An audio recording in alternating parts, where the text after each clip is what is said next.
இன்னைக்கு காவல்துறையாகட்டும், ராணுவத்துல பணியாற்றுபவர்கள், நான் எவ்வளவு இடத்துல நேரடியா என்னை சந்திக்கிற வாய்ப்பு, ஏர்போர்ட்ல போகின்ற இடங்கள்லாம் அவங்க எல்லாம் ஓடி வந்து என்கிட்ட சொல்லுவாங்க, அம்மா நாங்க இந்த துறையில இந்த ட்ரெஸ் போட்டு நிக்கிறோம்னா அதுக்கு காரணமே எங்க கேப்டன் தான்.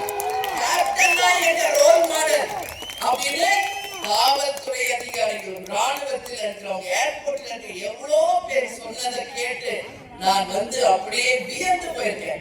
அந்த அளவு ஒரு ரோல் மாடலா மக்கள் மத்தியில வாழ்ந்துட்டு போயிருக்காரு நம்ம கேப்டன் அவர்கள். காவல்துறைக்கு ஒரு அடையாளமாக, நம்ம எல்லையின் நாட்டை பாதுகாக்கும் வீரர்களாக, புதுக்கோட்டை மக்களே உங்கள் பெருமை சேர்க்கக்கூடிய ராணுவ வீரர்களாக எல்லையில் பணிபுரியும் அனைத்து ராணுவத்தினருக்கும் நம் தேமுதிக சார்பாக ராயல் சல்யூட்.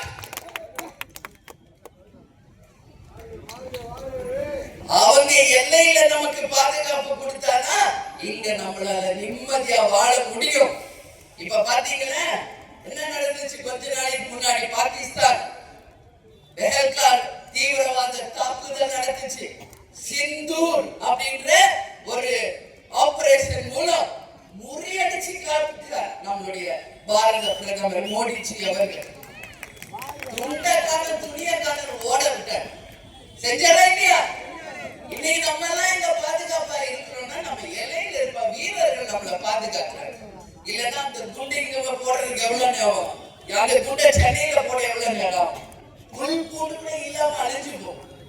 ஆனாலும் எல்லையை விட்டு ஒரு அணு கூட உள்ள வராம அங்கேயே தடுக்கிறாங்கல்ல நம்மளுடைய ராணுவமும் ராணுவத்து வீரர்களும். அவர்களுக்கு நாம் உண்மையில், அதுவும் இந்த மாவட்டத்துல இருந்து இதை நான் பேசலன்னா வேற எந்த மாவட்டத்துல பேச முடியும்? அதனாலதான் சொல்றேன், அவங்களுக்கு அனைவருக்கும் வீர வணக்கம் என்று இந்த நேரத்துல நான் சொல்றேன். சிந்தூர் ஆபரேஷன்ல மகத்தான வெற்றி பெற்ற பாரத நாட்டுக்கும் பாரத பிரதமருக்கும் புதுக்கோட்டையில் இருந்து நமது நன்றிகளை நாம் தெரிவித்துக் கொள்கிறோம். அதே மாதிரி ஜிஎஸ்டி வரி என்று 4 கேட்டகரியாக இருந்தது 2 கேட்டகரியாக குறைத்திருக்கிறார். இன்னைக்கு அத்தனை மக்களும் பலவிதமான ஹெல்ப்போட, பலவிதமான உதவிகளோடு சந்தோஷமா இருக்காங்க. இன்னைக்கு சிறு குறு தொழில் வியாபாரிகள் ஹாப்பியா இருக்காங்க. ஹையா இருக்கிறப்ப குறை சொன்னவங்க இன்னைக்கு குறைச்சப்பட அதை பத்தி யாருமே வாய்க்க வைக்க மாட்டேங்கிறாங்க. நல்லது செஞ்ச 4 வார்த்தை பாராட்டுங்க, அப்பதான் இன்னொரு நல்ல 4 விஷயம் நடக்கும். அப்படியே அவங்க கம்முன்னு எப்படி. ஆனா உண்மையிலேயே நம்மளுடைய எக்ஸ் பினான்ஸ் மினிஸ்டர் ப. சிதம்பரம் ஒருத்தர் தான் உண்மையிலே இது பாராட்டுக்குரிய ஜிஎஸ்டி வரி என்று அவரே சொல்லியிருக்கார் எதிர்கட்சியா இருந்தார். அப்ப மக்கள் நாம ஏன் சொல்லக்கூடாது? உடனே பிஜேபி கூட்டணியா, உடனே அதிமுக கூட்டணியா, உடனே திமுக கூட்டணியா? அது இல்ல. நம் நாட்டுக்கு மக்களுக்கு யார் நல்லது செய்தால் முதலில் பாராட்டுபவர் தேமுதிக. அதே போல மக்களுக்கு ஏதாவது சரியா பணி ஆற்றவில்லை என்றாலும் சுட்டி காட்டுவதும் தேமுதிக தான் என்பதை நான் சொல்றேன். அதே மாதிரி சி.பி. ராதாகிருஷ்ணன் அவர்கள் துணை ஜனாதிபதியாக தேர்ந்தெடுக்கப்பட்டிருக்கிறார். ஒரு தமிழ்நாட்டிற்கு சேர்ந்தவர், ஒரு தமிழர்.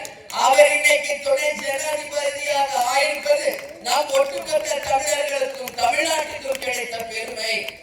ஏற்கனவே அப்துல் கலாம் அவர்கள் ஜனாதிபதியாக இருந்திருக்கார்.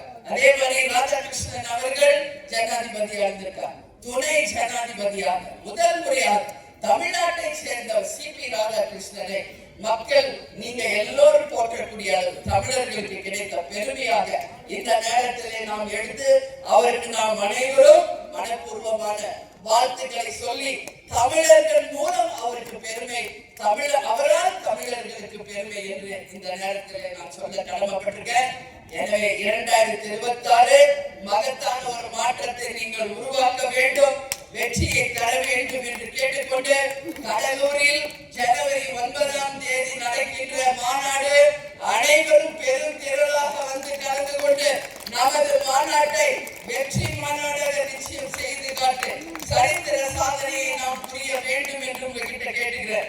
செய்திகளை உடனுக்குடன் தெரிந்து கொள்ள கீழ்கண்ட கேபிள் மற்றும் டிடிஹெச் நெட்வொர்க்குகளில் எம் நாடு செய்தி தொலைக்காட்சியை காணுங்கள். பாதகம் செய்பவரை கண்டால் நாம் பயம் கொள்ளலாகாது பாப்பா. மோதி மிதித்து விடு பாப்பா, அவர் முகத்தில் உமிழ்ந்து விடு பாப்பா. அண்மை செய்திகளை உடனுக்குடன் தெரிந்து கொள்ள இணைந்திருங்கள் எம் நாடு தொலைக்காட்சியுடன்.